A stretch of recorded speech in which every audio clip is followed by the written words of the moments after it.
Okay, so we're gonna cover path models, and I don't think we have time for a data exercise, of course, in matching models, but I posted the two files on the course website, and the problem set 2 doesn't have any course matching models part, so it is only path models. So I'm just gonna focus on path models in this section. Okay. Yeah. So motivation of path models is the basically achievement of conditional inferability, right? So it's basically inferring causation from association and its estimation. So you guys heard of the term association is not causation, right? The phrase. But then the question is, then if your question is causal, then what would you do? That is the question. Then you might try to think in such a way that you want to infer causation from association, right? Even though it's not perfect. Okay. So a more useful way to think about the question here is that if your question is causal, then you are trying to infer causation based on the association that you're looking at. Does it make sense? So association is not causation, but then you should try to infer causation from association. That is the point here. So before moving on to key terminologies, I want to elaborate what I mean by inferring causation from association and its estimation. And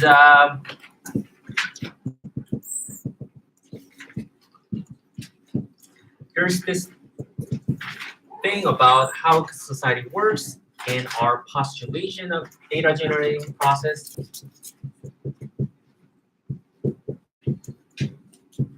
And there's this estimation part. Okay. So let's say we have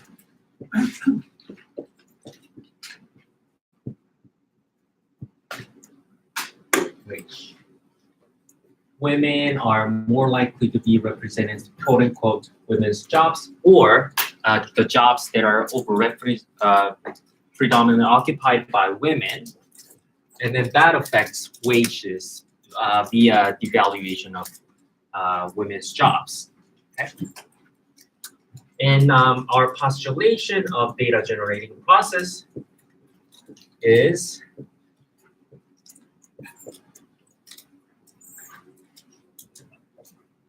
there is indirect effect and direct effect as well from women to wages. I'll explain what I mean by direct and indirect in a minute, but my point here is that our postulation of data generating process can be different from how society works. This is data generating process is a postulation, right? Our theory. And then you can assume that all the variables are linearly correlated with each other. Great. And this is related to the issue of causal identification.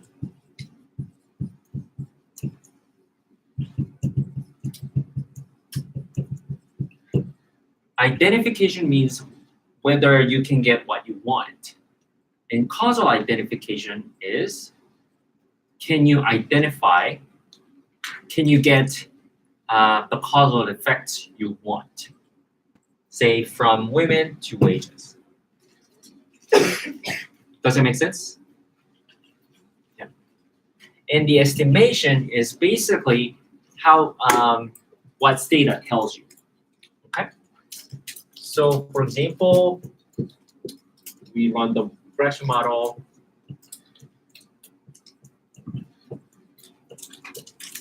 Like that. And then if you want to get the coefficient of women, or the direct effect of women and wage, then you want to control for this variable to estimate this causal path right here, right? And notice that there is no direction whatsoever in the estimation part, meaning that Stata doesn't tell you what is the causal direction here. You postulate that. Okay? And then to get the coefficient right here, you would block this variable, or you would condition on this variable to get the coefficient right here. Does that make sense?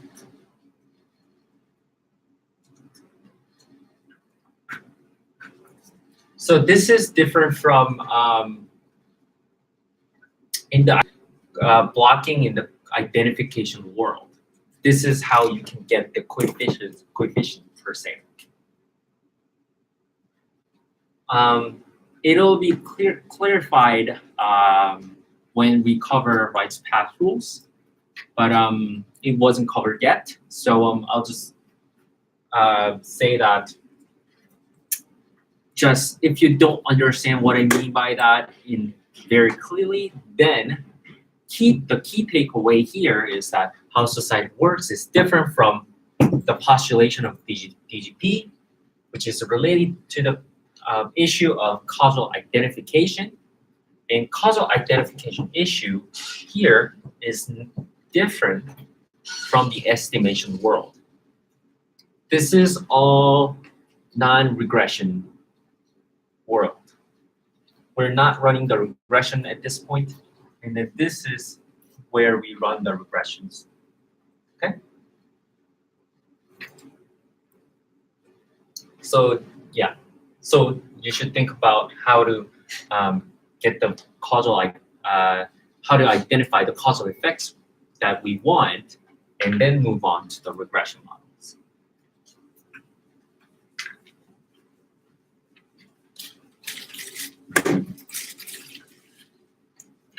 Okay. And let's talk about key terminologies. So DAGs are, well, basically what we covered. DAGs are short for directed acyclic graphs. This is called directed acyclic graphs because it connotes relationships among variables in terms of directed arrows or bivariate relationships with directions, positive directions. And path models is a linear version of DAGs. So DAGs doesn't assume any functional form between the variables. But then path models assume linear correlations among variables. Does that make sense? Good. And structural equation models represent is basically structural equations are also called causal equations, and they are basically equations representing variables in the DAG. So if you turn all of the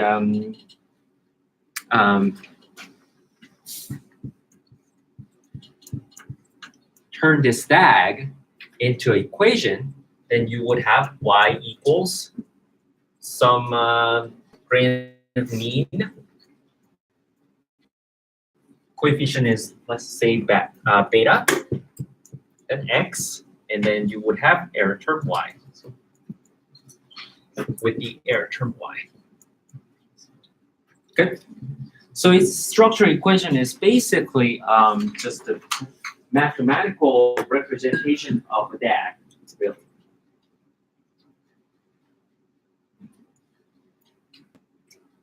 Good.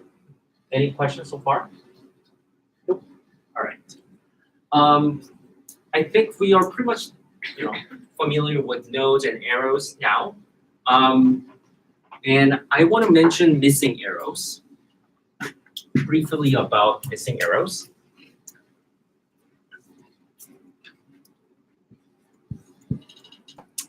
So there is missing arrows between X and Z, right? Meaning that they are not related to each other. You're assuming that they're not related to each other whatsoever, right? So this is important for causal identification because if you have all the variables included in the regression model, then you would have all the possible relationships, right? All the possible relationships. Then you would have some complex models to understand the world, but then you would not have a clear understanding of the world. So you want to take a balance between the detailed description of the world, but also you want to have a clear understanding of the world, which means that you have to really focus on what you think is important in terms of social mechanisms.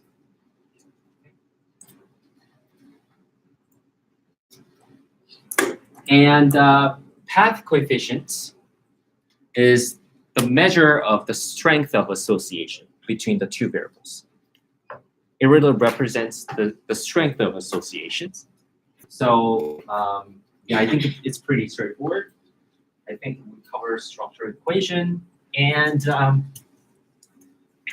let me cover idiosyncratic error terms and correlated error terms. Again, let's say we have this DAG. This is idiosyncratic error term because it is not really systematically related to any variables. The residuals are not related to any variables. This is random noise, basically. After you explain why with the X variable. Does that make sense? Yeah. So if after you explain why with X, it's the other. Yeah, the other stuff that is really random. Yeah.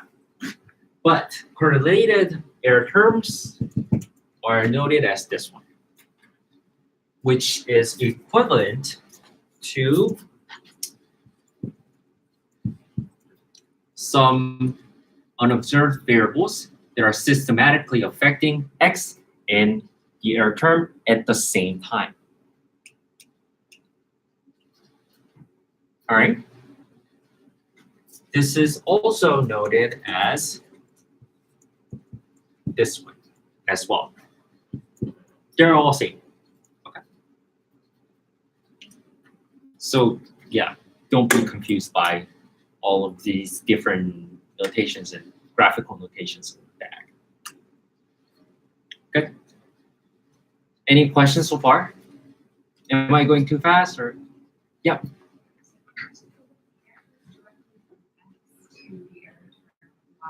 The assumption is still though that there's some other variable that's mediating that relationship, even if we do it in that's the assumption. Right. So that notation assumes that there is some there's gotta be some use that's going on Right. It's that not a affect. relationship. Yeah.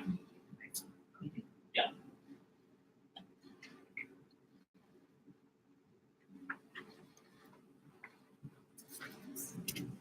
Yep. Awesome. Where's my notes? Yes.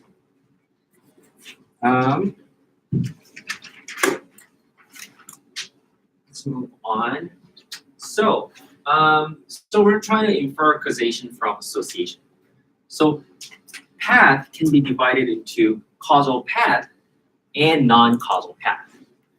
In the most straightforward way possible, causal path is defined by going along with the direction of the arrows, right? There's no reversal of the direction of the arrows, okay?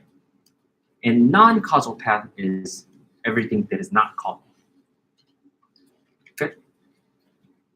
So as long as you go through the flow, then you have all the causal path. And then if not, non-causal path. Good? Okay, good. And causal path can be divided so total causal effects can be divided into direct effects and indirect effects. I'll explain that what I mean by that in a moment. But the thing is, what we're trying to identify here is total causal effects only, not direct effects or indirect effects. We're trying to identify total effects only. For mediation analysis, which will be covered in the last week of the course, we'll try to identify direct effects and indirect effects. But for now, we're only identifying total causal effects. Okay? Good? Yeah. Awesome. Yeah. Having said that, let's talk about 3 sources of association. The first one is, or 3 elements of a DAG. The first one is causation with mediation. It is noted as this one. A goes to C and C goes to B. And it is defined by marginal association between A and B, but conditional independence.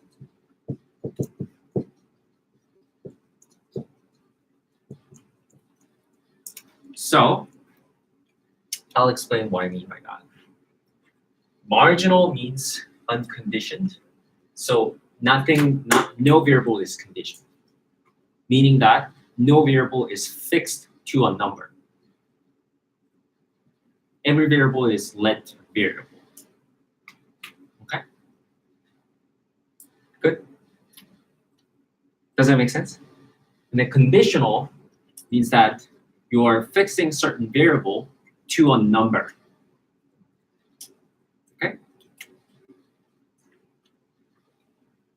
So A and B are not independent or associated as long as you don't control for anything, because association means that based on A, you can predict what C will be with some uncertainty. And based off of that, you can expect B. So based on A, you can expect or predict what the B will be. So that's what the association means, right? Does that make sense? And then, but if you control for C, it means that you're fixing it to a number. So whatever A is, C is fixed to a number. So there is no association here. And C is fixed to a number, so C dictates what the B will not, like there's probabilistic association or something like that. Because C is precisely because C is fixed to a number. Good? So that's what I mean by marginal association and conditional independence. Does that make sense? So as long as C is fixed, A and B are not related to each other. They're just not related, not correlated whatsoever.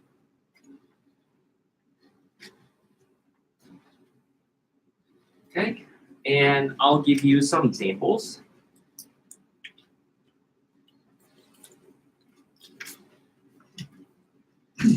And I'll talk about over control bias with the example.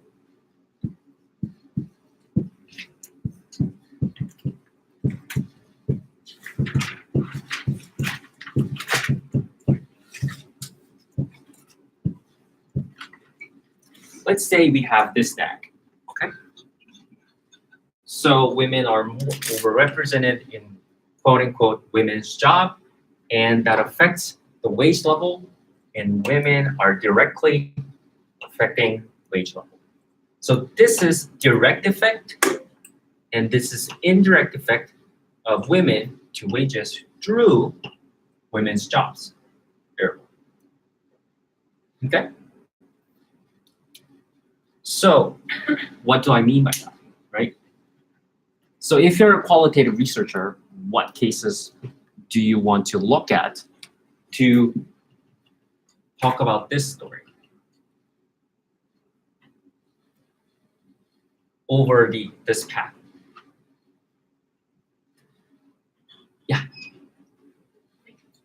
Jobs that are highly concentrated with women. Uh-huh. Like- Oh, for this path or this path? So if it were women wage, then I guess you want one where more equal because then you'd be comparing them. Yeah. So yeah, in I think we're getting the same point in the sense that to investigate this path, I would compare women and men in the same jobs. Right? But this path can be investigated by looking at men in women's jobs also suffer from wage loss, precisely because it's predominantly occupied by women. That's what the indirect effects tells you. That's how you can design your research. Okay. I'm not an expert in qualitative research, but from what I know, like triangulation from different sources and cases is important in clarifying the mechanisms that's going on in different cases, basically. And that can be helpful in the sense that it tells you these exceptional cases, such as men in women's job, how these men in women's job experiences certain wage loss and stuff like that. Does that make sense? What's the question? How would you explain the indirect effect between women and wages when you're looking at women's jobs? Right. So how would you differentiate direct effect over the indirect effect by, like, if you're a qualitative researcher, right? If you're a qualitative researcher, then you would interview men and women in the same job or similar jobs, and then how their wage experiences are different. Okay. Yeah. And then for this one, you would look at women are more likely to be in women's jobs, but then it means that it becomes an independent variable affecting wages, meaning that men in women's jobs also suffer from wage loss. Does that make sense? I don't know why you would consider men when thinking about the indirect effects. So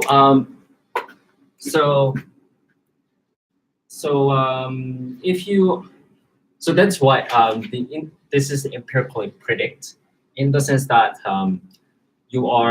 if you're in the same job, but then just because you're women, you have suffer from wage loss, then this direct effect will be representing that effect, right? But women are more likely to be in women's jobs, but then women's jobs independently affect the wages, meaning that men in women's jobs also suffer from wage loss. Does that make sense? Yeah. Yeah. Good.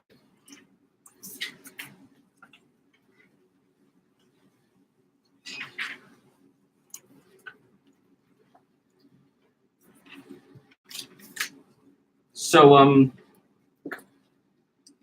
oh, my point here is that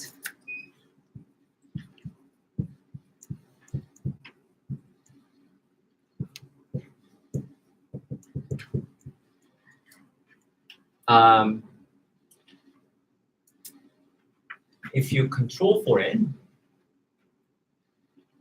then you are subject to over-controlling bias. Because what you want to identify is the total causal effects, not direct effects. So, for example, I think you have come across some articles that after controlling for job characteristics, like the gender wage gaps decrease, like really, gender wage gaps are really small, right? But then they are only looking at the direct effects, not the indirect effects. In a way, if you're interested in total causal effects, then you are subject to over-controlling bias.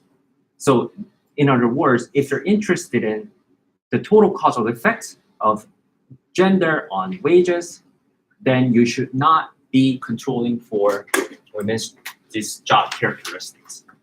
You should look at just raw wage gaps. Does that make sense? Yeah, all right.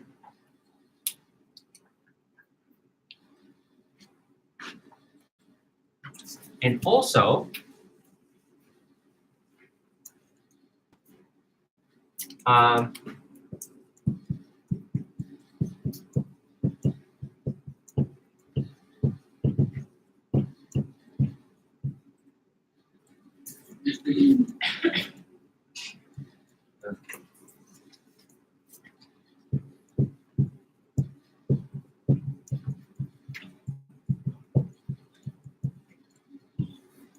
so let's look at this example.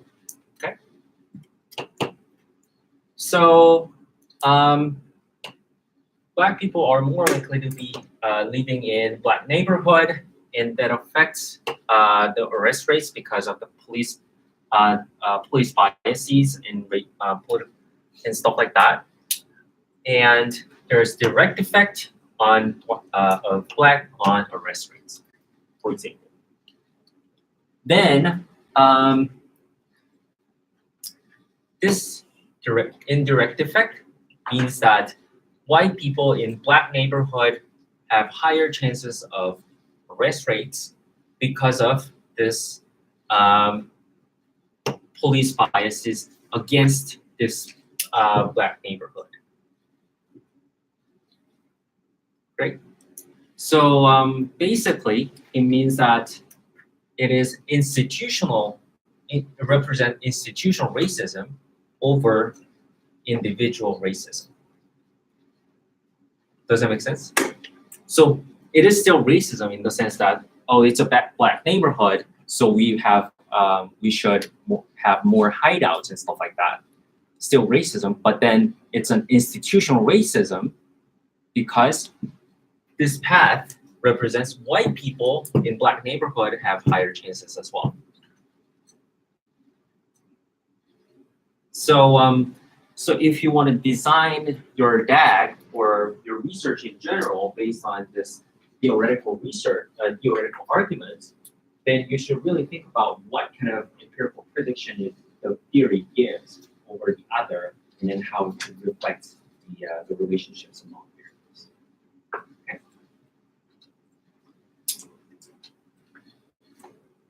That's my understanding of institutional racism, and I have many comments about that, but I'm happy to discuss that after a section. Yeah.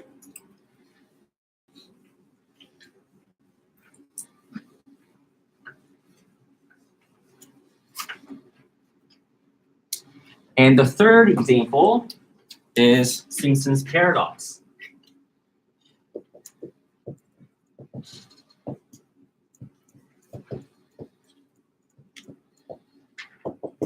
Okay, so in Berkeley, in UC Berkeley, there was a graduation admission data, and then in the aggregate sample, the admission rate for men was 44%, and then this is the number of applicants.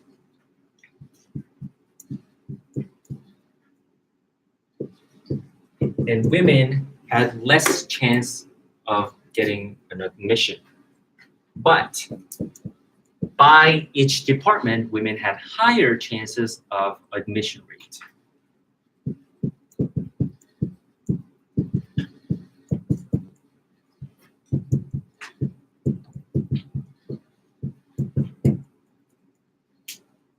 Why is that?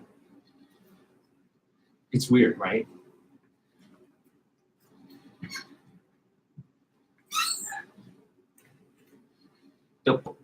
The gender affected admission rate, but the secret here was that women were more likely to apply to the highly competitive departments such as English departments, whereas men are more likely to apply to less competitive departments such as engineering. So that way, women have higher chances of admission by accepted by the department, but women have higher chances to apply to highly selective departments, and highly selective departments have naturally lower chances of admission. Okay, good. So combined, if you combine these two effects, the direct effect plus indirect effect, the aggregate sample becomes negative for women. But if you see control for the variable department selectivity, or you control for department, each department, women have higher chances of admission. Does that make sense? Any questions? Will you say one more time the G to DS relationship? Right. Why that? Women are more likely to apply to selective departments such as English departments because they don't have a lot of spots or stuff like that. Yeah. Any questions? Nope. All right, good. I have to mention that Simpson's paradox is a general phenomenon where you, when you don't divide the sample by subgroups, then the coefficient is, say, negative. But then if you divide it by subgroups, then the coefficient suddenly becomes positive. That kind of situation is Simpson's paradox. And this is not necessarily related to this causation with mediation necessarily. It can be related to confoundings or colliders as well, which we'll be discussing like in a minute. Great, just to make sure. Yeah.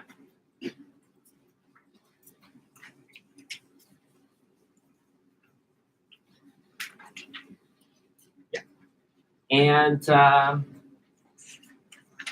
next thing is confounding.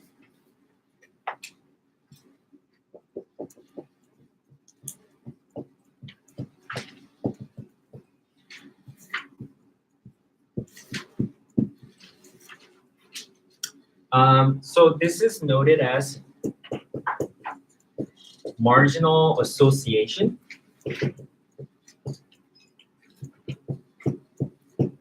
between A and B. But then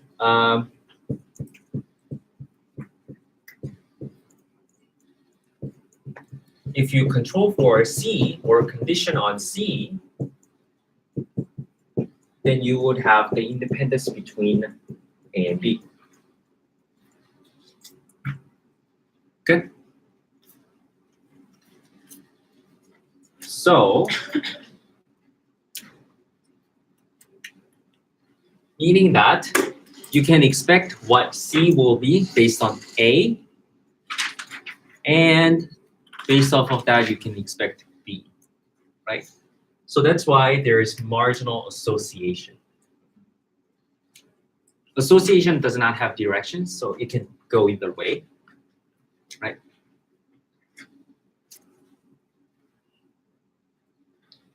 But then, if you control for C, then this is fixed to a number, right? You cannot expect C anymore. So there is no association between A and B anymore.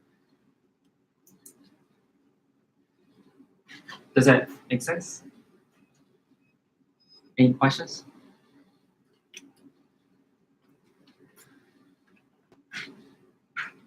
All right. Oops.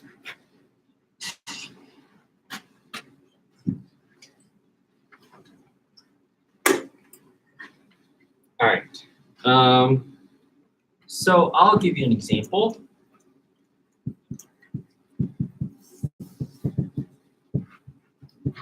Let's say we're looking at the relationship between education and wage. And if you subscribe to the concept of natural intelligence or whatever, then let's say someone suggested intelligence is a series confounder. Okay? And then it means that higher education, lower education. So intelligent people are more like overrepresented in education, and intelligent people are overrepresented in wage, but education does not affect wages. Does that make sense? So meaning that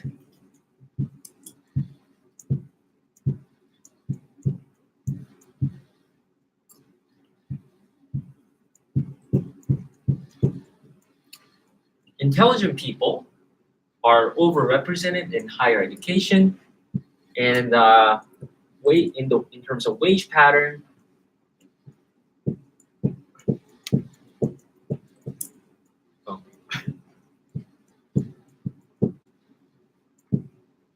it's the same. So that way, it seems like higher educated people are more likely to be in higher wage group. But then, if you control for it, if you control for intelligence, they are only comparing intelligent people and intelligent people. And education does not change the probability of higher wages. Does that make sense? Any questions? Nope. All right.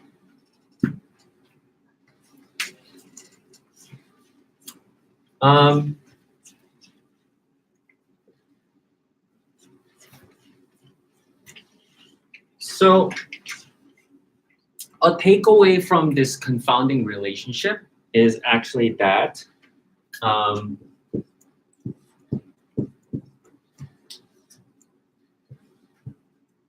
so I actually read an ASR paper, and ASR is a journal name.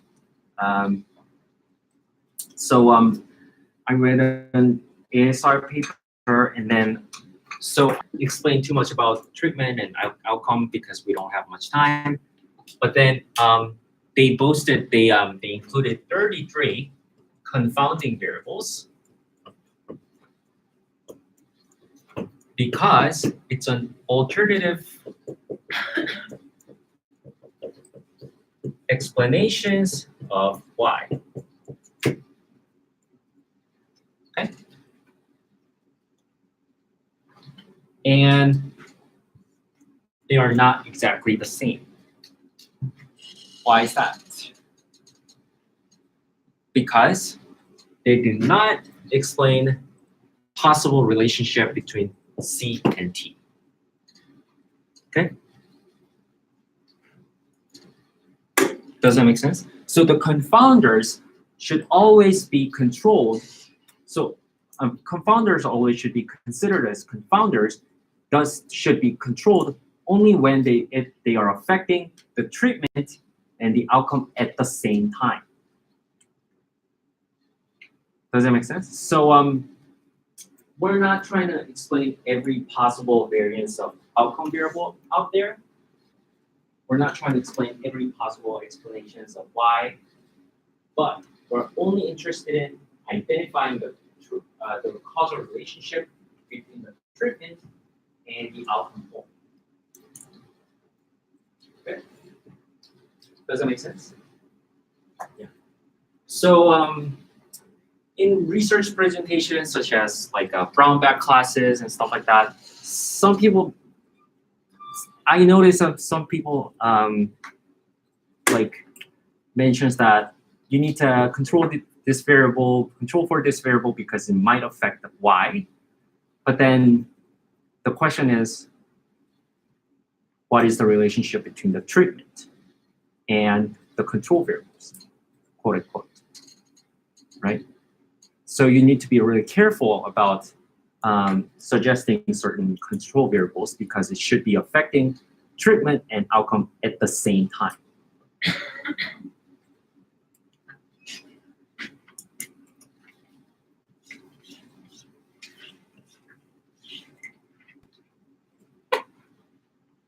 Okay. And I'll give you one more Simpson's paradox example. This is actually from my research.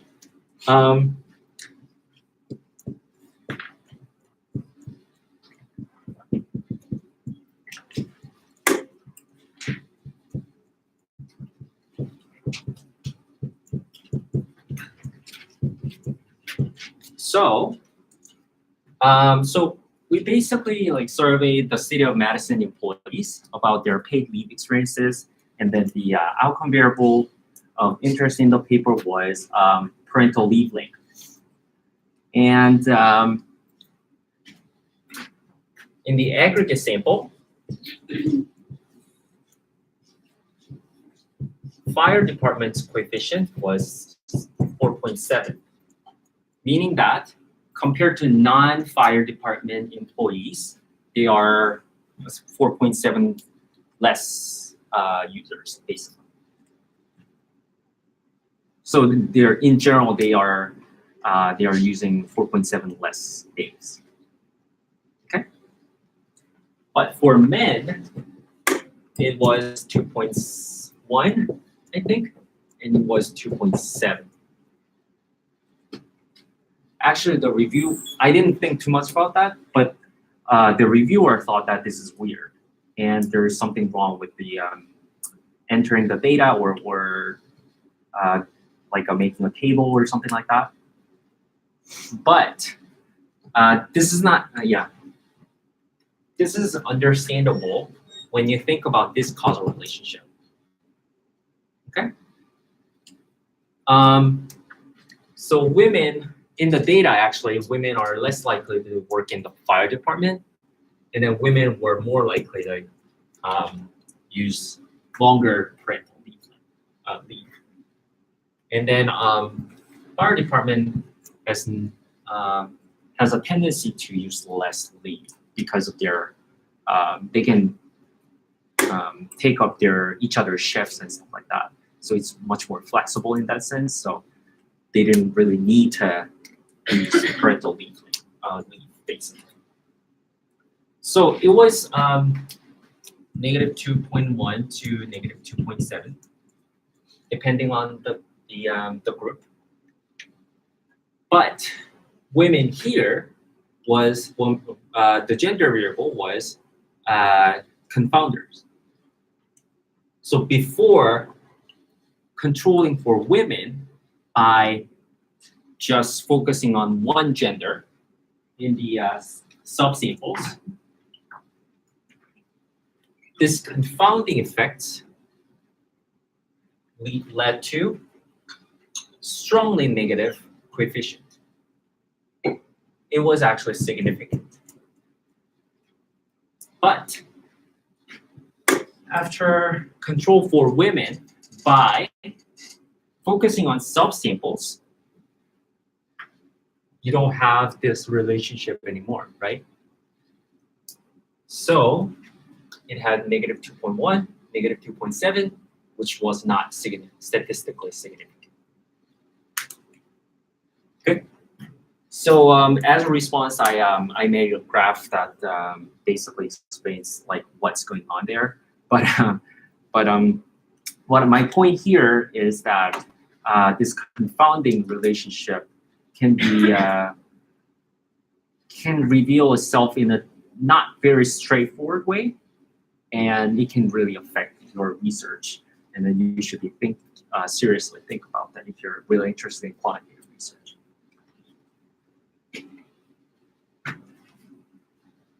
This, yeah,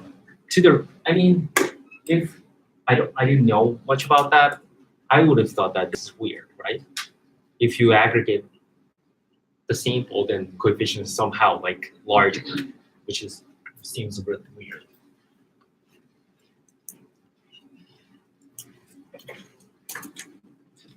Any questions so far?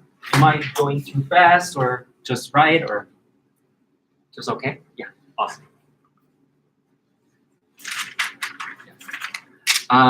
The next thing is collider.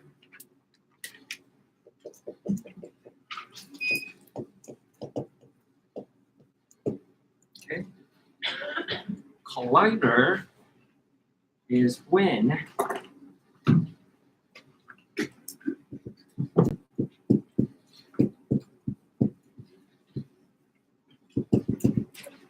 so A and B are marginally independent,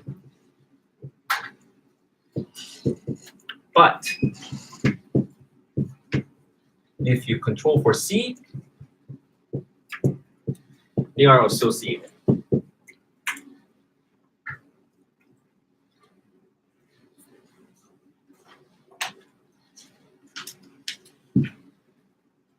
This if you control for C, this creates a spuriousness between A and B, and it's called endogenous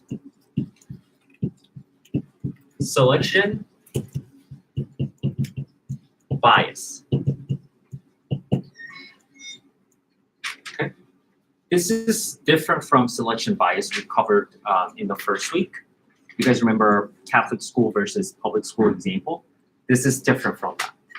Endogenous selection bias is controlling for colliders, and then that's the bias coming from that. Good. An example of that, if you we covered this, but let's revisit tenure example. Okay. Originality and productivity.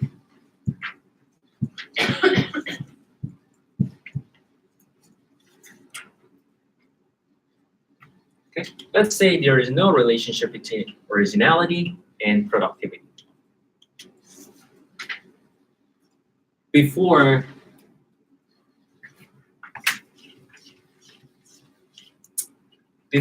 knowing whether this person got tenured or not, originality and productivity has no relationship.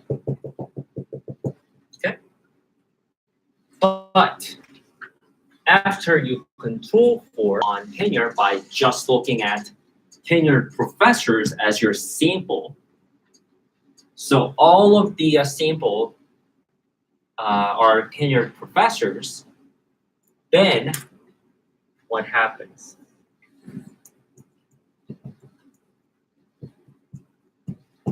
they gotta be either really productive, but not too original, if you say, or really original, but not too productive, or both.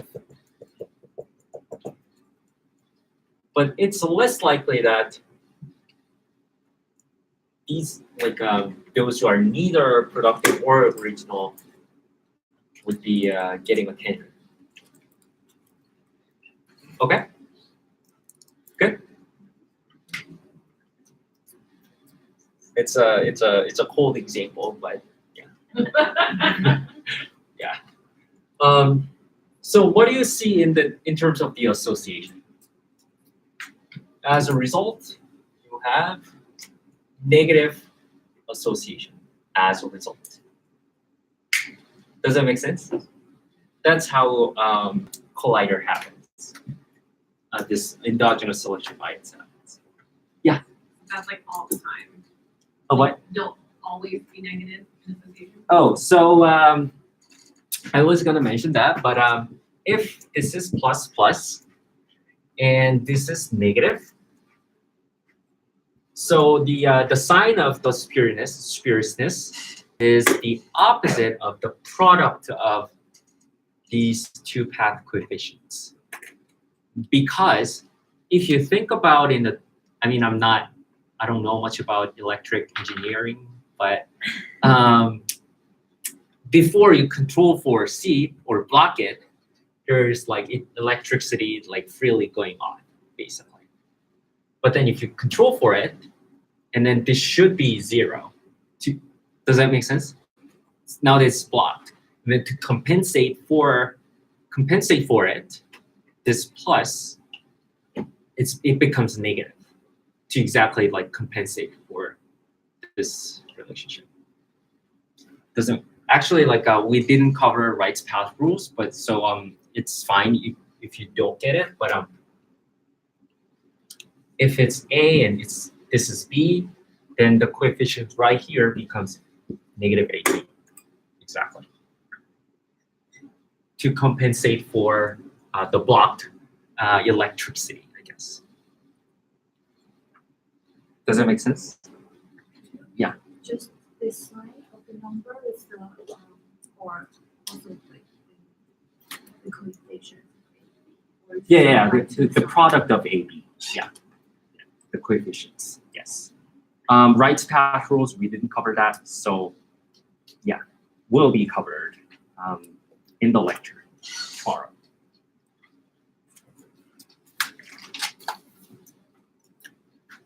All right, and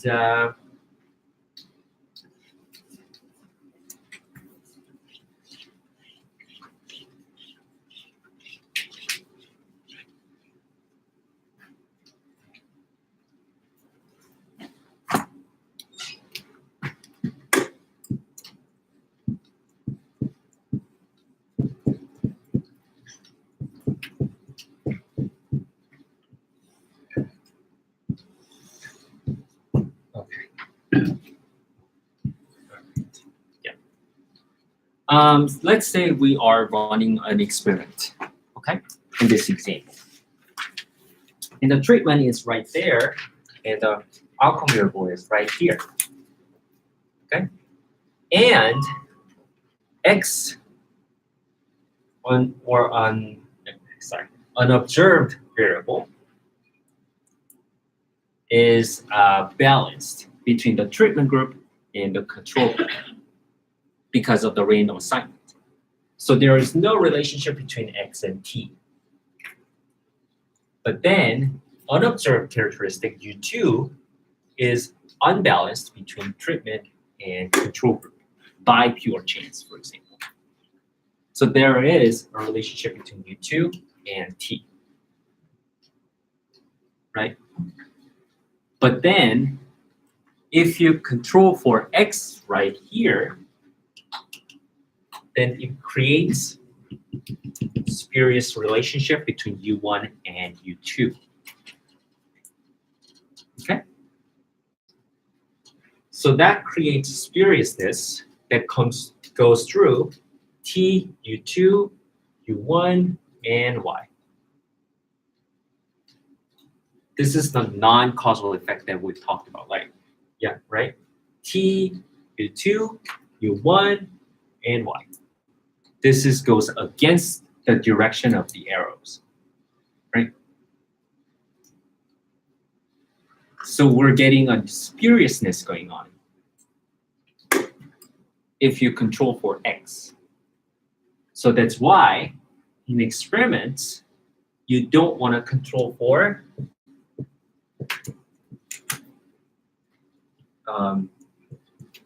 x. Don't do it. Okay?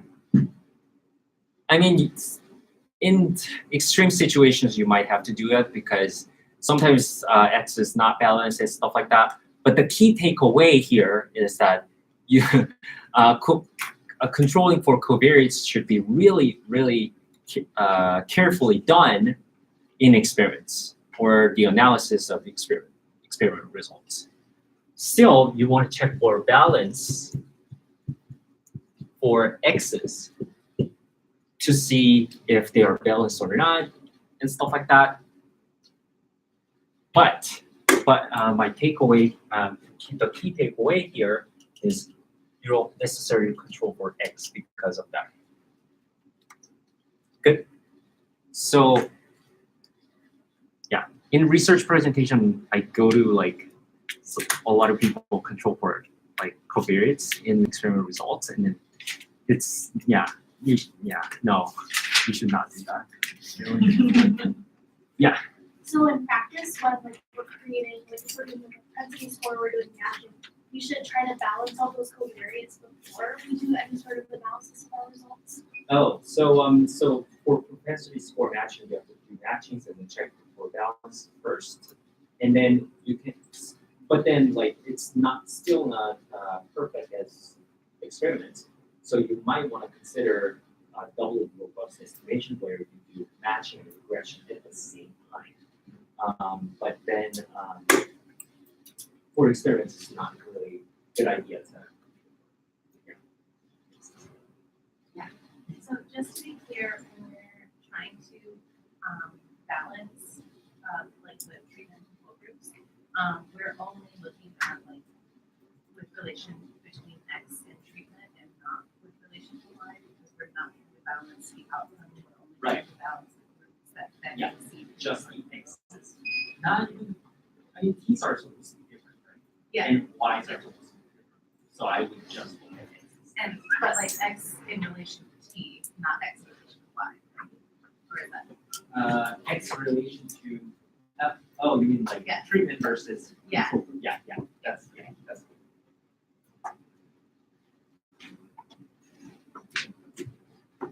Yep. And also,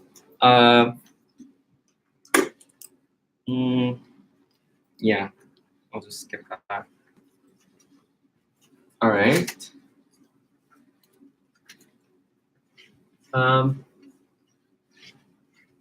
Now that we covered three rules of, or three sources of association, let's talk about association and independence in path models. So I think it was covered like implicitly, but associations are represented as open path. Okay? Because of so we're talking about associations versus independence. And associations are represented as open paths. And this is represented as closed paths. Because we're missing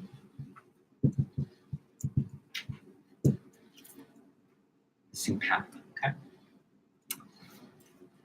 Because let's go back to the confounder example.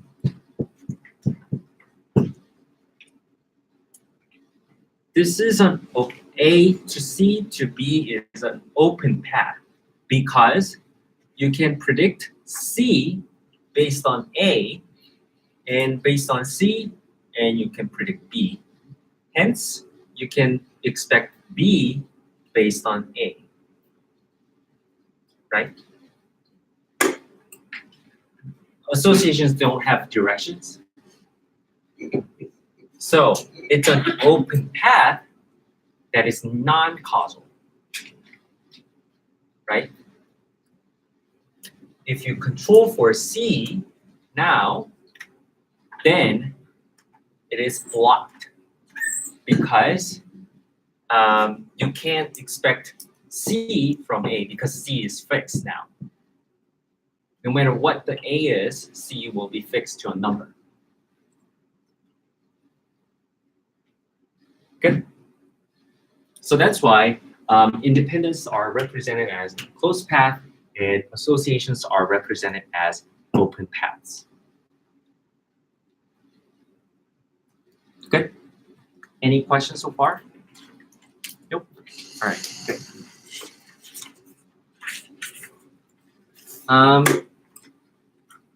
There are 3 rules of association, which are actually 2.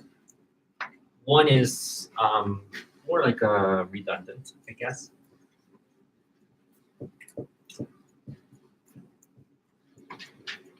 Or incorporated in the framework of the 2 rules. Conditioning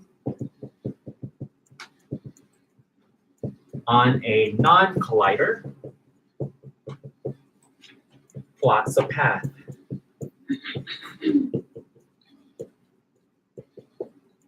And vice versa.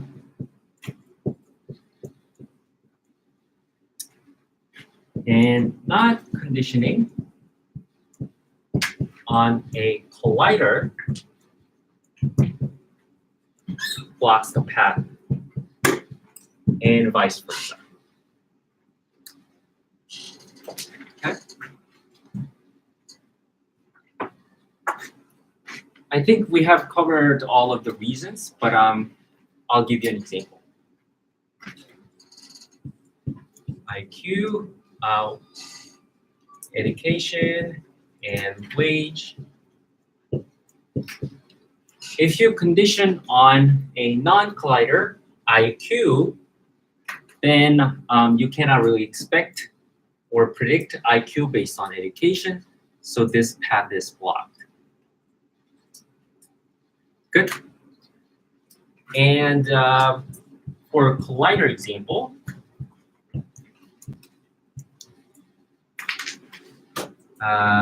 smoking. Let's say we don't have any association between mother's smoking and mother's genetics or baby's genetics. Okay. And and that leads to low birth weight of a baby. Okay. But if you control for low birth weight by, say, just looking at selecting the sample to just restricting the sample to low birth weight babies, when you're selecting the sample, then you are controlling for it because everybody has the low birth weight. So it's fixed to a number, right? To a low birth weight 1. Does that make sense? Good? Yeah. And that gives you a spurious relationship. So that opens a path between smoking and genetics. And yeah. Good. Yeah. There's a spurious relationship between smoking and genetics Mhm. if you do not condition on birth weight. Yeah. So if you do not control on that, condition on that, then there is no relationship. There is no spurious relationship. So this is But if you control for it, then you have this. So if you're not controlling for it, Uh-huh. there's no path between. Right. those things. Yes. So not controlling for it closes the path, which is weird, right? But if you control for a certain collider, then it opens a spurious path. Does that make sense? Yeah. All right.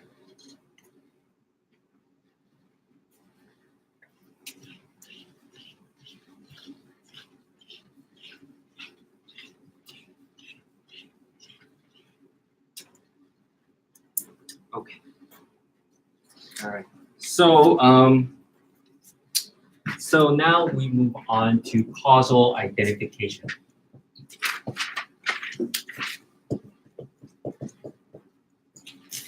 This is the final destination of the identification part of path models. Okay. Causal path is the total causal effect of y on t on y, sorry, is identified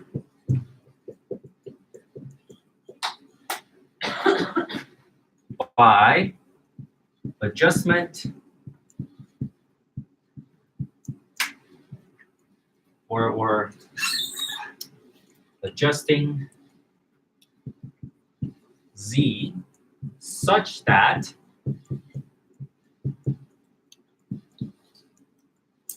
z closes all non-causal paths. So meaning that between t and y, it means that there is no spurious relationship going on. Okay. And second, z opens all causal paths between t and y.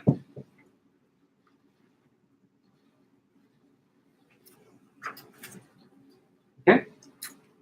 So you should get the total effects. You should open all causal paths, right? But then you should close all non-causal paths between t and y to get rid of the spuriousness. So the biggest source of confusion in this criterion is that sometimes people get mixed up with the causal versus non-causal effects and opening versus closing, but they are two different dimensions. Like causal versus non-causal effects or paths are determined by the configuration of a DAG. So it's pretty like before getting the before doing the adjustment, it's all decided. Causal path and non-causal paths, they're all decided. Good. But then you're adjusting variables or control for variables to open and close certain paths, right? So the circuits are predetermined, and then you are switching on and off to get the total causal effects. Does that make sense? Any questions so far? Nope. All right. I'll give you an example.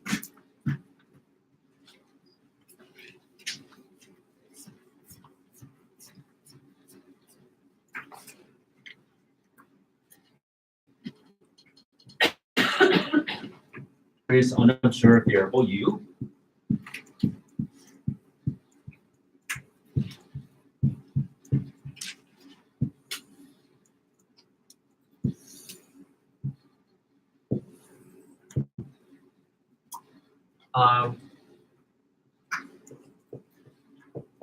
Is the causal effect of T on Y identifiable? By doing what? Okay. So the causal effects right here is a TCY, right? So you don't want to control for C because controlling for C would block his path. And non-causal paths are TXCY,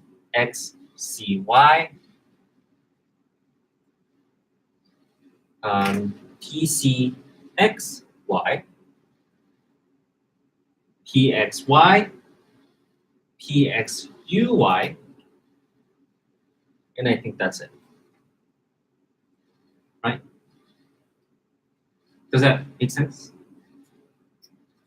Those are all not. Non-causal paths because it goes against the direction of the arrows. Yeah. So what does all of the non-causal path have in common? X right here, right? So if you control for it, then it would block all of the non-causal paths. Good? No? Good? Question? Yeah. Is that kind of the trick, is to find that variable that all the non-causal paths have in common in order to condition that out? So you could block for X, or let's say we have this variable Z, for example. So you can either control for X or X and Z. Does that make sense? Yeah. It would do the same job. Basically. Okay. So the task here to find the set of variables that can be used to identify the total causal effects here. Good. Any questions? Nope. All right. Good. And how about X on Y? Now we're interested in X on Y.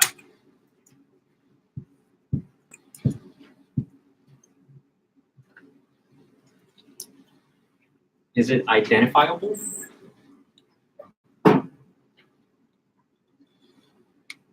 It's not, because there's a non-causal path X, U, Y, right? But then U is not observed, so you cannot really control for unobserved variables, right? So there's no way you can control for U. So because of that,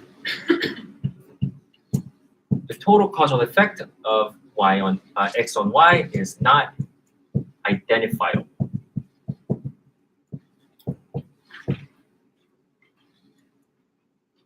Good. That is the question of identification we're dealing with here. Good. Yeah. Okay. Sorry. So so in this situation, X, U, Y is a non-causal path, right? We can't eliminate it. Right. Okay, You- okay. yeah. Thank Mhm. you. And like in the real world, Mhm. that would happen if, say, there is some theoretically important, like a variable that you don't have in your data set, so Mhm. you cannot make a causal link because Right. say your data set doesn't measure Yeah. like, Yeah. race or something. Yeah. You gotta be like honest about, that's not what I can do. Like, there's gotta be a variable or some sort of research design that resolves the concern. But yeah.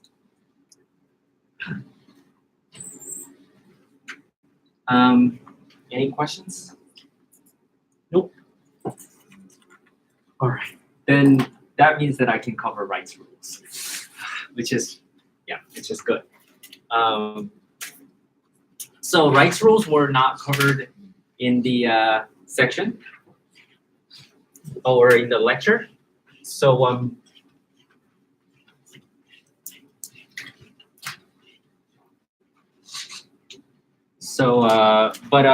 it's definitely in the problem set 2. So think of it as a preview for the lecture, okay? And then this is going to be helpful for the problem set 2. So yeah. Rights rules.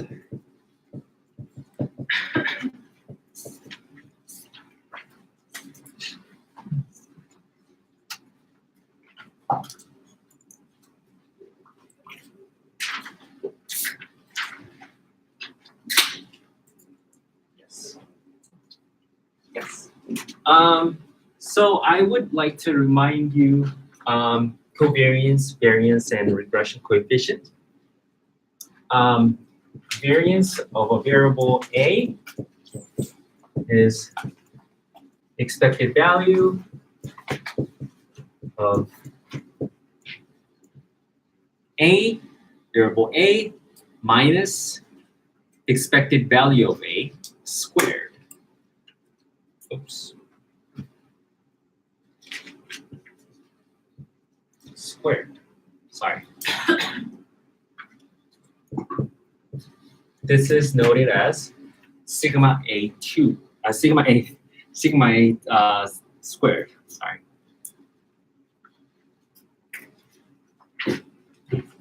And covariance is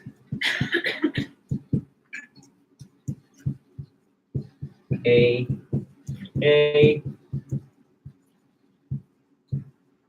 B expected value of B, which is noted as a sigma AB, which is also same as sigma A, right? So basically covariance between AB is noted as covariance AB, which is a measure of how strongly they are correlated with each other. Okay? You guys know that, right? Yeah. Sorry, Yeah. question on the notation. Uh-huh. Expectation bracket, squiggly bracket, A, Uh-huh. minus E, parentheses, A, close parentheses, close squiggly bracket, open new squiggly bracket? Yeah. Squiggly. Yeah. Thank you. Yeah.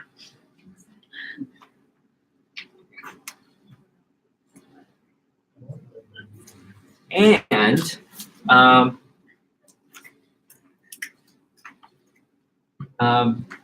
regression coefficient of B on A is covariance between A and B divided by variance of A. You guys remember that, right? Regression coefficient is decided by calculating the strength of association between the two variables divided by variance of the independent variable and variance of one. Variance A is also noted as this one. Good. Any questions? So now that A is standardized, this is 1, right? So sigma BA divided by 1 is sigma BA, right? So when A is standardized, regression coefficient is same as covariance between A and B.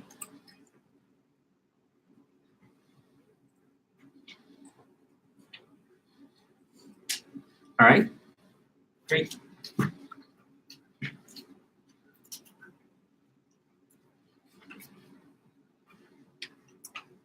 Can I erase it, or do you need time? Okay, good.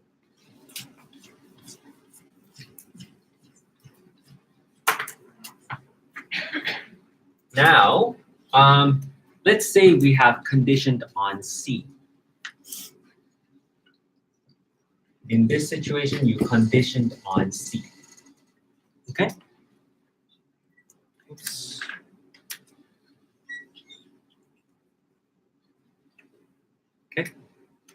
So now, covariance AB given C dot, which is noted as bar or dot, either way they're same, given C is per covariance between A and B minus AC, BC. Let's make sense of this sentence, this statement. So this is called conditional covariance between A and B given C.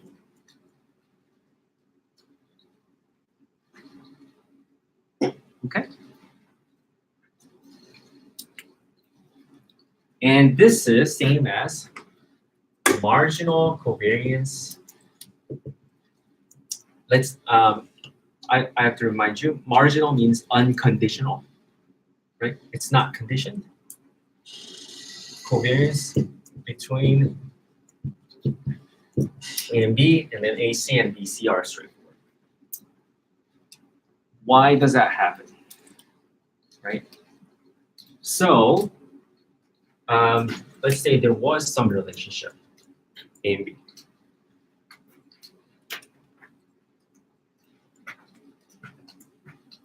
Before conditioning on C, they had this relationship, right? And that one. C and A, C and B, right?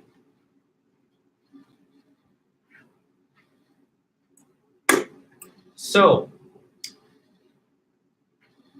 A and B, the marginal association between A and B, which means that we did not control for C this time, you can expect C based on A, and after that you can expect B through C. That is represented here, right? From A, you expected C, and you expected B through that. This one multiplied by this one. Does that make sense? So strength of association gives you covariance, right? And then you expected C, and then you went through B after that, because it means that sort of strength of association is diluted by going through this path.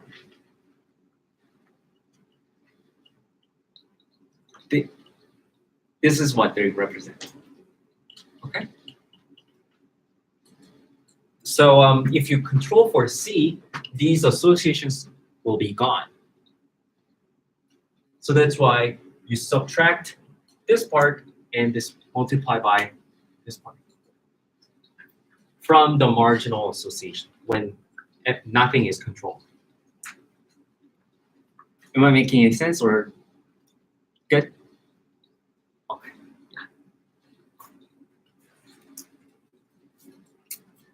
But the tricky thing is that regression coefficient is here is not, seems like this is the path, but it doesn't matter. But in this case,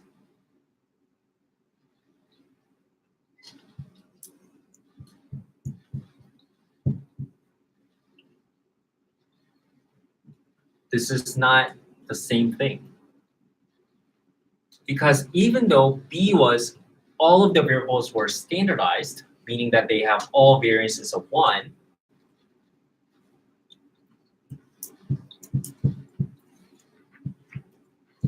you have to divide it by 1 minus squared,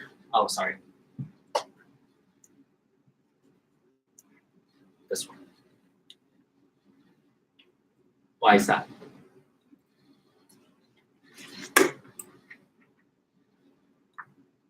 So if you remember how controlling works, it means that you control for C, or when you run a regression of A on B, right? When you try to control for C, then what would you do first? You run the regression of B on C first. Run the regression on B on C first, and then use that error term as the independent variable. You guys remember that, right? I think I told you, right? Yeah. What does that mean then? This variable's this variable's variance is not 1 anymore, because it has explained, like a C explained away some of the variance. Does that make sense? So in the first regression, B had a variance of 1, right? Variance level of 1, right? But after the first step of regression, C explained away B's variance. Good.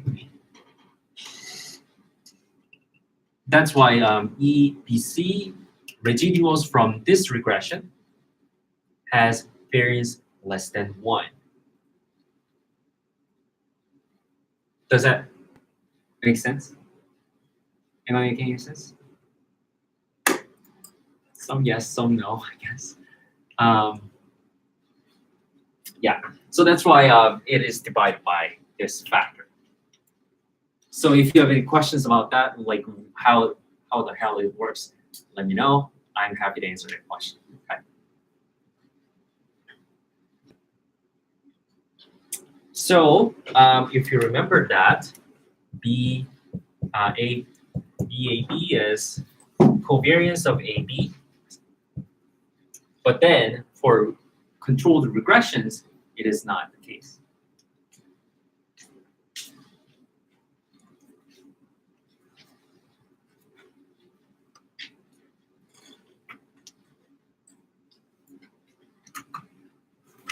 By the way, so regression line in this this coefficient will be represented in some grand mean will be there. Oh, this is A, variable A. BABC will be plus BAC dot C and E. That would be a regression line, right? So it means that this is basically beta 1 really, but in a different notation to really specify what is the controlling here. Okay. So the regression coefficient from the regression of A on B, controlling C is the coefficient right here.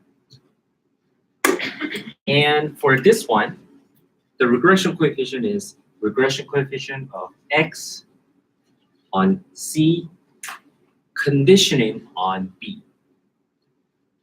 So that's the coefficient for C. Because in the perspective of C, B is controlled.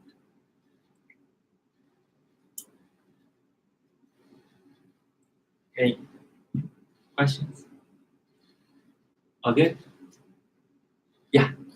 Notation. What is AB? What are the values here? Oh, so in this example, A is the outcome variable, and B is the independent variable, and C is the control variable. So what is the dot? Oh, dot means given, controlling for or given. or conditioned on. Yeah, they're all same. Any questions? No? All right. And let's move on to Wright's rules then.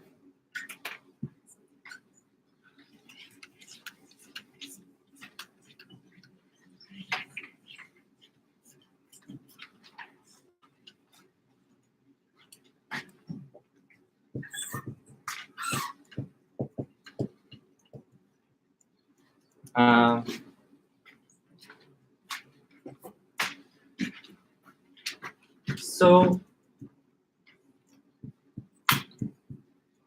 so this marginal covariance between A and B equals the sum of the products of the path coefficients along all open paths between A and B. That's the right rules.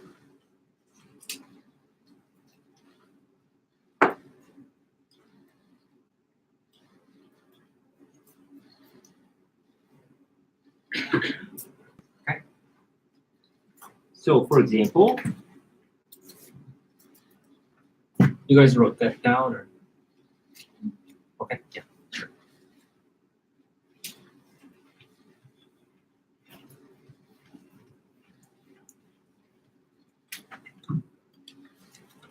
Let's say we have T, Y on covariate X that is confounded. And the path coefficient here is A, C, B. Again, path coefficients mean strength of associations between the two variables. Okay.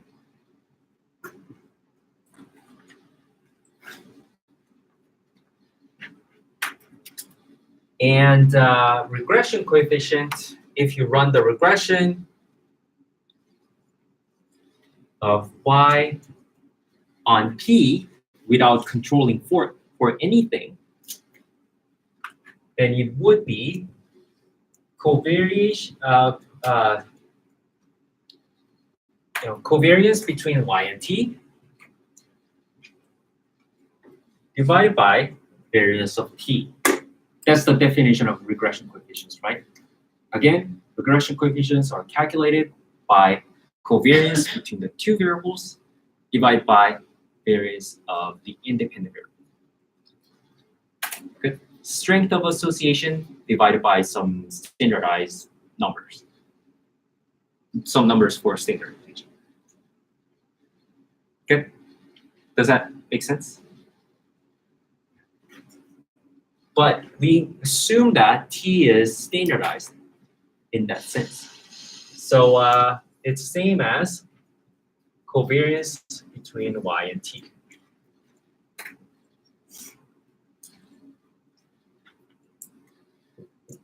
And this is B plus AC by Wright's path rules.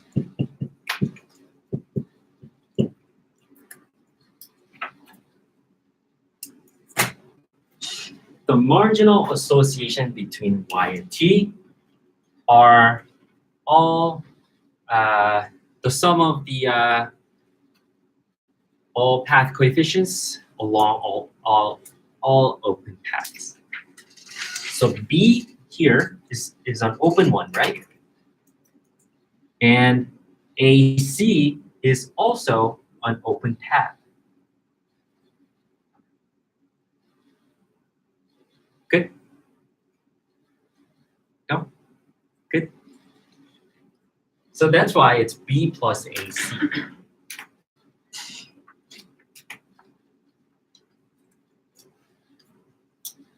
And if you run t regression of t on x, that would be tx divided by x dx, which is a. Why is that? Because this is an open path, right? And in this path, y is a collider. So it is not conditioned. So it is not open. It is blocked. Good. So that's why it's A.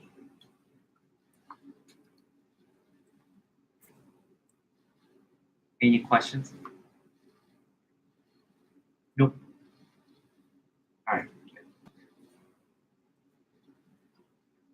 So what's the takeaway here? Then if you run the regression of y on t without controlling for x right here, then you cannot identify the causal effect that you want to get, because you are including spurious effects from non-causal effects as well, right? This is the causal effect, right? But you're including non-causal effect as an open path. That's what you don't want to do, right? You want to open all the causal paths, but you want to close all non-causal paths. Does that make sense? So this non-causal path is open. So that's a no-no. Good. Any questions? Nope. All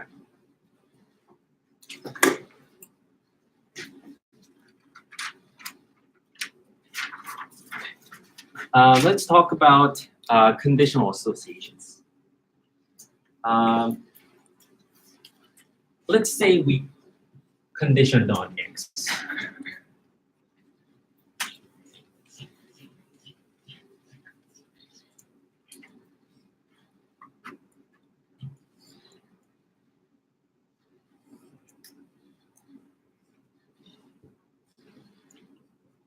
Conditional association here is basically given x, this one is basically yt minus yx tx, right? That's what we covered just now, right? Then yt, the marginal association between y and t is b plus ac.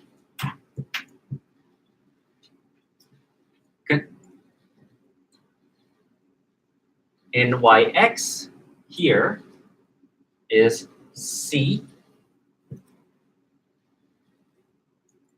plus ab, because this from x to y, you have c and a. Good. And covariance of tx is a,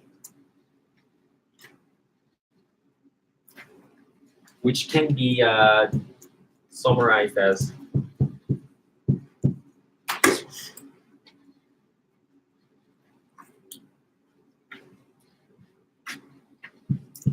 which is not the causal effect that we are trying to get.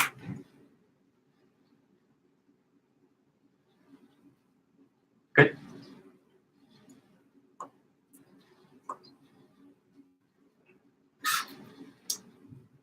But then regression coefficient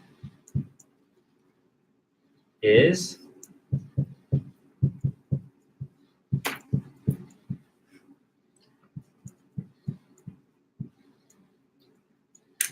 right,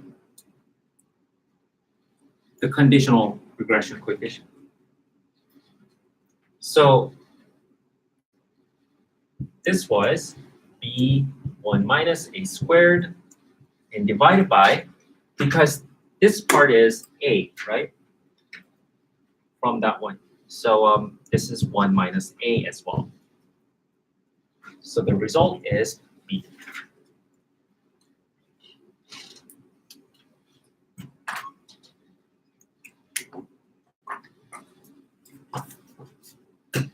Okay. So basically, so the conditional or partial regression coefficient identifies the causal effect.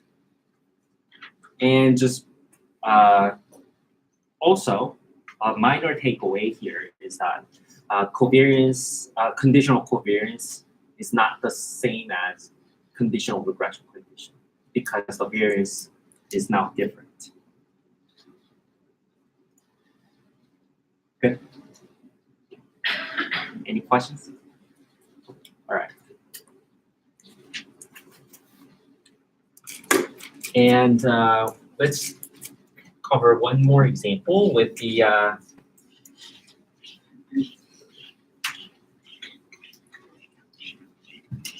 endogenous selection bias.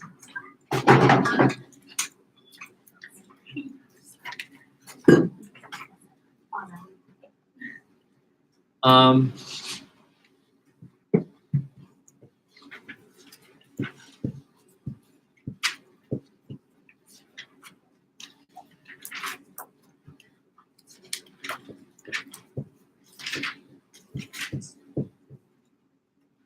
okay.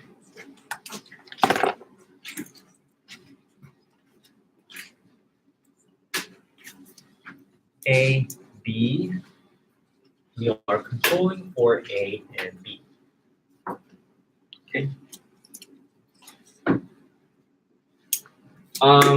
So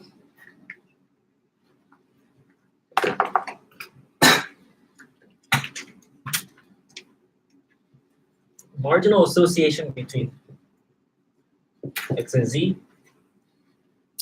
is 0 in this case, right? So the beta coefficient will be 0 as well.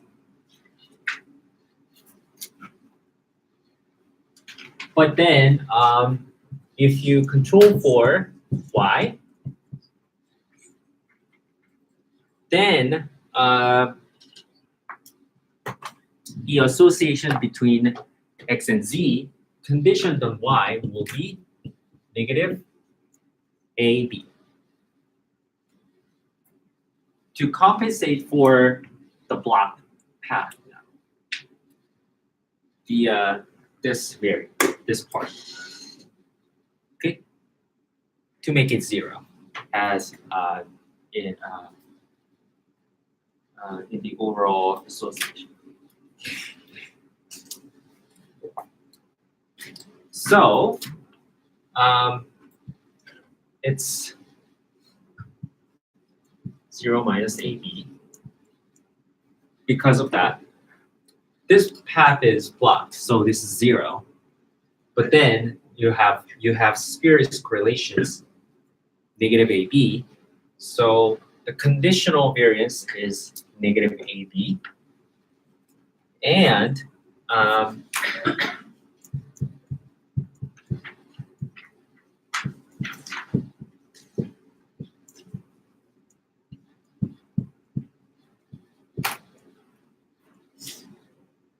the regression coefficient should divide 1 minus B squared because marginal association between Z and Y is B right there.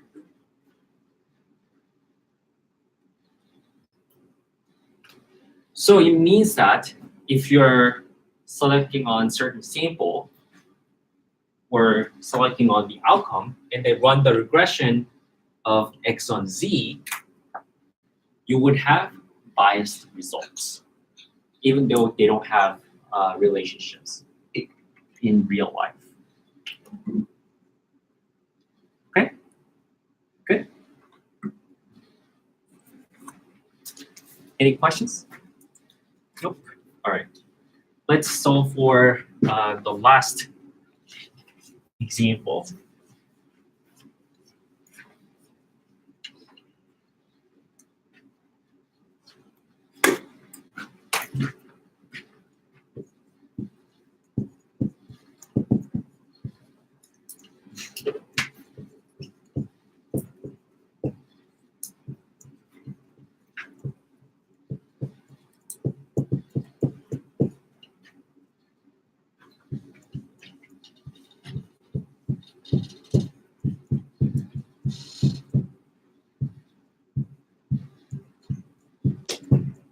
Okay. Let's say this path has 0.1. Oh, this is not really clear. 0.1, 0.5, 0.3, 0.8, and 0.5, which should be there should be a path. Okay.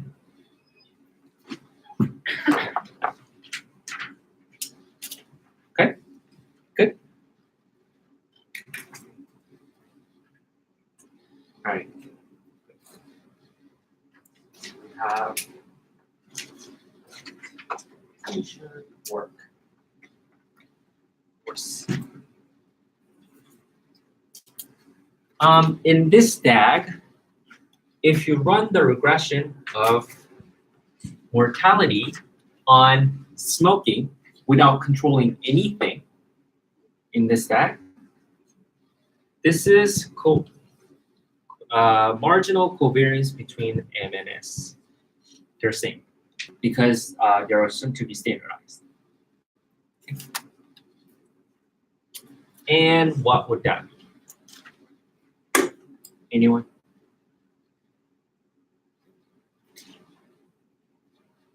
What would be, according to Wright's path rules, what would be the number?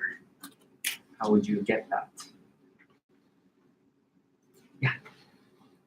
0.1 plus 0.5 and 0.1 plus 0.5 multiplied by 0.3. Right? No? Is that what you mean? Is that correct? Yeah, that's correct. Yeah. That's Yeah. really all I have for you. Yeah. Good. Yeah. That's the one. Yeah. So that's why it's 0.25, which identifies the total causal effects, because this is a non-causal path right here, right? But then this is closed because it goes through a collider. Does that make sense? Yeah, so all the paths that are open are causal ones, whereas all the non-causal paths are closed.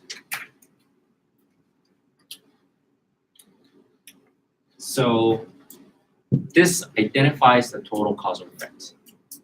See that so the calculation per se, estimation part is a purely estimation part. But how would you decide whether this identifies total causal effects? By going over to the identification world and see if all the causal paths are open and all the non-causal paths are closed. So the number percent doesn't tell you whether this is identified or not at all. Good? So identification world and estimation world are different in that sense. Good?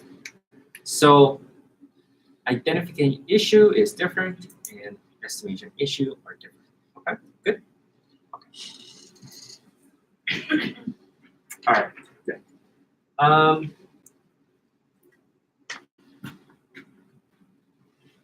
Then next, what if we control for low birth weight?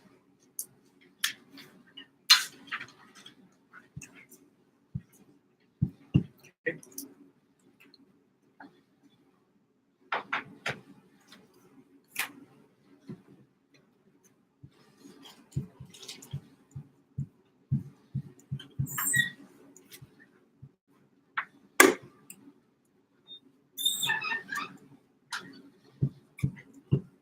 Right?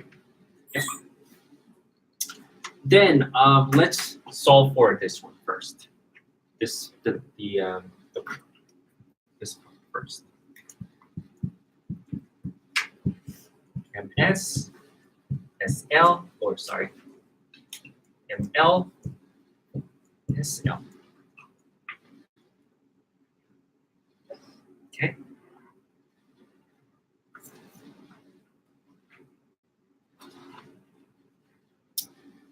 So MS, marginal association between mortality and smoking was 0.25, right? Or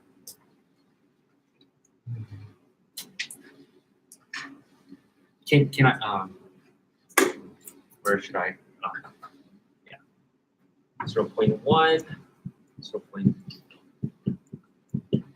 right? That's MS, right? Minus ML was 0.3 plus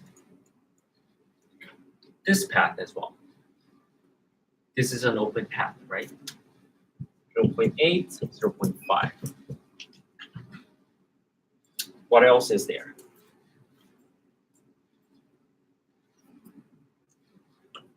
This one, right? Plus 0.5, 0.1. That's ML, sigma ML. And sigma SL is this one, 0.5.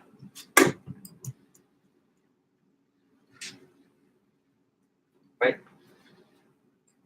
Does that make sense? This is thing does this part is deleted out this part, right?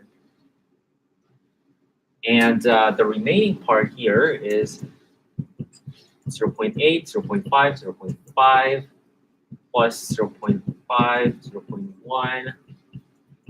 Yeah, that's the one. Okay. So that's the conditional variance right there. Okay.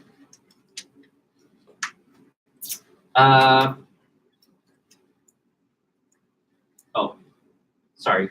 There should be negatives. Minus this, minus this. And it can be reorganized by 1 minus 0.5 squared and 0.5, 0.8. Okay. And if you divide it by this one, then it becomes so that's why beta SL is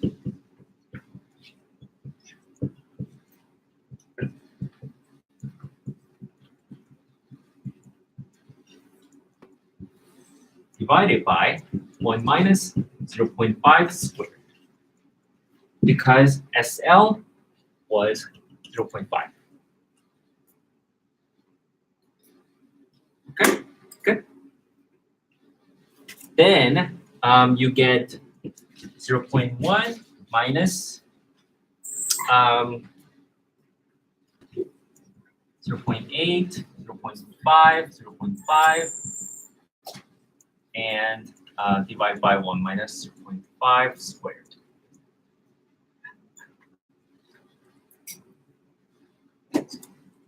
Okay. So there is a reason why I sorted the numbers in this way. Okay. So if you control for low birth weight, then you have negative spurious correlation between that, this one, right? To compensate for this path, you have a new spurious correlation. So smoking to mortality becomes now, this path is blocked, right? So 0.1 plus this path,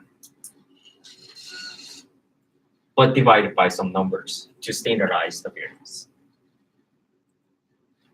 Does that make sense? Good? No? So if you find it this confusing, that's natural because this is a hard one and this is kind of hard to understand, but if you have any questions, I'm happy to answer any of the questions. So just drop my office hours or make an appointment. And yeah, and I'll see you tomorrow in lecture.